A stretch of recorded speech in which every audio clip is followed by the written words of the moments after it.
जिलानी बानो का अफसाना पर्दा गिरता है, पर्दा उठता है। सारे स्टेज पर अंधेरा है। हॉल में तमाशाई बैठे हैं।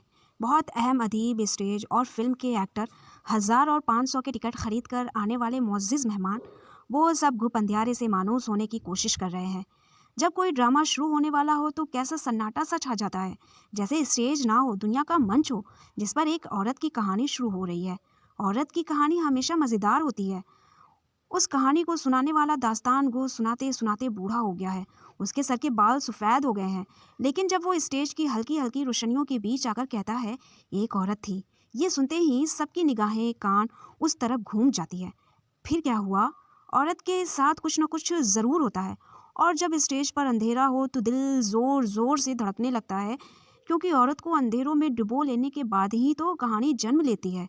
अंधेरा ही तो कायनात की हर तख्लीक का हम राज है।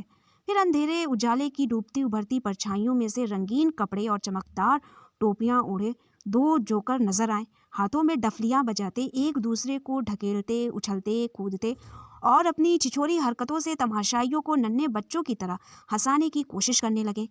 फिर उन्होंने तमाशाइयों से माजरत की कि वो एक औरत की कहानी सुनाने आए थे, मगर वो अभी पैदा नहीं हुई है। अब क्या करें? दोनों मसखरों ने बड़ी देर की बहस तकरार के बाद फैसला किया कि वो एक औरत को तख्लीक करेंगे।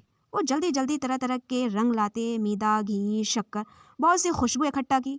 वो थोड़ा सा फौलाद लाए और सुलगते हुए अंगारे। फिर उन्हें ख्याल आया, मिर्च डालना ज़रूरी है, उसके बगैर औरत चटखारेदार नहीं पिएगी। 12 मसाले वाला चाट का मसाला भी घोल दिया और एक शहद की बोतल उडेल दी। सब चीज़ों को गूंदने के बाद उन्होंने एक छोटी सी गुड़िया बनाई और उसे एक ऊंचे स्थान पर बैठाकर उसके जागने का इंतज़ार करने लगे। जोकर के इस काम से बोर होकर तमाशाई भी ऊँघने लगे थे। अचानक बाहर की झूमते नाचते सुरों ने सारे स्टेज पर रंग और नूर का उजाला सा फैला दिया। रंगीन जलती बुझती रोशनियां और फिर तेज रोशनी के दायरों में वो छोटी सी गुड़िया नाचने लगी, झूम रही थी। तेजी से घूमते घूमते उसका कद ऊंचा होने लगा और फिर बार बार जलते बुझते चिरागों के दायरों में कुछ साए लड़की के आसपास घूमने लगे। वो बार बार हाथ बढ़ाकर, तालियां बजाकर लड़की को छूने की कोशिश करते, मगर तेजी से घूमने नाचने वाली लड़की जैसे किसी के हाथ ना आने की बात कर चुकी थी। जो भी उससे पकड़ लेता वो किसी न किसी तरह उस गिरफ्त से निकल भागते थे। उसके चारों तरफ बड़ा सराहीलों का घेरा तंग होने लगा। बाहर के तेज सुर धीमे धीमे होकर बहर दाएं के सुरों में घुल गए और चारों ओर उजियारा चमकने लगा। रोशनी के दायरे में वो लड़की नाचते नाचते किस के खोज में इधर उधर देख रही थी। स्टेज के पीछे कोई औरत धीमे सुरों में राग भैरव गुनगुना रही थी। मोहे भूल गए सनोरिया, अवध कह गए अजहू न आए, लैनिन न कोई खबर रिया। फिर अचानक बाहर के सुर गूंज उठे। ये सर उन रंगीन रोशनी के दायरे से घूम रहे थे। लड़की ने फूल फेंक दिया। घूमते हुए दायरों में घर के वो भी घूमने लगी। उसके आसपास नाचने वाले जोकर थम गए और खुशी से चिल्लाने लगे, क्योंकि एक बड़ा सा रंगीन फूल लड़की की तरफ बढ़ रहा था। फिर कमल के उस कटोरे जैसे फूल के बीच में से एक लड़का निकला। वो जैसे किसी नशे में मदहोश था। लड़के ने नाचते नाचते थमकर उसे देखा और जैसे वो भी अपने सुध बुध खो बैठे। नाचते हुए आगे बढ़कर उसने लड़के को थाम लिया। अब उन दोनों के साथ जोकर भी नाच रहे थे। बाहर के सुर दरत पर पहुंच गए। खतक के तोड़े, झटके, ठमकियां, उनमें नाज दादा भी था। वो हटने का खौफ, फिर मिलन के सरशार लम्हों में हम आगोश की ख्वाहिश, पास आने और दूर चले जाने का अंदाज, दरअसल हर एक दूसरे में समा जाने की बेताबी। हॉल में बैठे तमाशाई जोर जोर से तालियां बजाने लगे। पास आने और रूठ जाने के अदाओं के साथ वो दोनों एक फर्जी रथ पर सवार होकर आकाश की सैर कर रहे थे। फूलों के बीज पर सो रहे थे। एक दूसरे से हम आगोशी का खेल, मधुर मिलन के गीतों में मदहोश हो रहे थे। फिर जैसे लड़का उस खेल से थक गया, वो नाचती हुई लड़की के बाहों के हल्के को हटाकर धीरे धीरे दूर सरकने लगा। लड़की भी धीरे धीरे उसे पकड़ने आगे बढ़ती गई और फिर स्टेज पर बढ़ते हुए अंधेरे ने उसे घेर लिया। अब स्टेज पर फिर उजाला बढ़ने लगा। दोनों जोकर सर खुजाते, हैरान परेशान, इधर उधर कुछ ढूंढने लगे।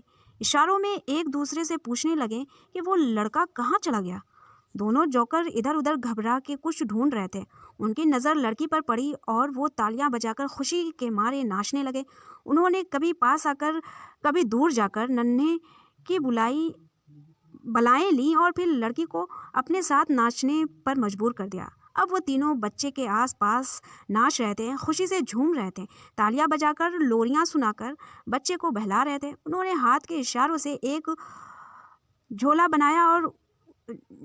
बनाया और उसमें बच्चे को लेटा कर झूला झुलाने लगे। अब माँ के लिए बड़े कठिनाइयाँ थीं। वो कभी बच्चे को गोद में लेकर लोरी गाती, कभी दूध पिलाती, उसे बहला फुसला के खाना खिलाती और उसे गोद में लेकर बच्चे के बाप की राह तक जाती। कौन गली गए शाम बता दे कोई। माँ का बेटा बड़ा हो रहा था। उसकी शरारतों से परेशान माँ चारों तरफ उसे पकड़ने को दौड़ती फिर रही थी। दोनों जोकर भी उसे पकड़ना चाहते थे तो वो हाथ ना आता। एक घोड़े पर सवार वो सारे स्टेज पर घूम रहा था, इतना ऊंचा। माँ उसे पकड़ने छूने की कोशिश करके थक गई। उसके सामने किताब रख कर बैठ जाती और स्कूल चला जाता तो उसके लौट आने की राह देखती थी। दोनों जोकर माँ की परेशानी देखकर स्टेज के बीच में आए और इशारों में तमाशाइयों को बताने लगे कि वो माँ बनकर नाचना गाना सब भूल गई है। अब वो सिर्फ एक माँ बन गई है। हम अब क्या करें। वो फिर अपनी छिछोरी कोशिशों से तमाशाइयों को हंसाने की कोशिश करने लगे। माँ बेटे की उंगली पकड़कर चलने लगी। फिर बेटा दूर दौड़ने लगा। माँ उसके पीछे पीछे दौड़ते में थक गई। वो शरारत से चीज़ें तोड़ने लगा। बेटे का कद धीरे धीरे बढ़ने लगा। माँ उसके सर तक हाथ नहीं ले जा सकती।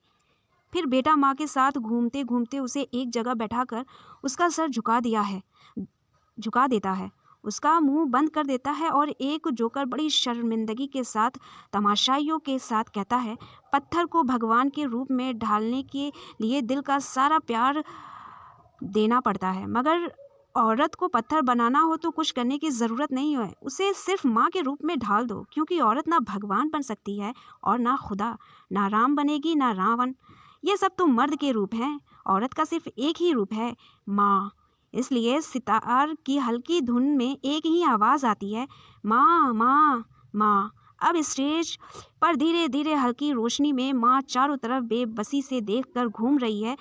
जिस तरफ हाथ बढ़ाती है, चंचल लड़के लड़कियां आपस में हंसी मजाक करते नाच रहे हैं, मगर माँ उनकी तरफ हाथ बढ़ाती है तो दूर हट जाते हैं। माँ के आसपास अंधेरा बढ़ता है। दोनों हाथ फैलाए घबराती हुई माँ कभी इधर बढ़ती है कभी उधर। फिर वो तमाशाइयों की तरफ देखकर पूछती है, दोनों किनारे मुझसे दूर हैं, इधर जाऊं या उधर। धीरे धीरे अंधेरा माँ की तरफ बढ़ता जाता है और धीरे धीरे स्टेज का पर्दा भी गिरने लगता है।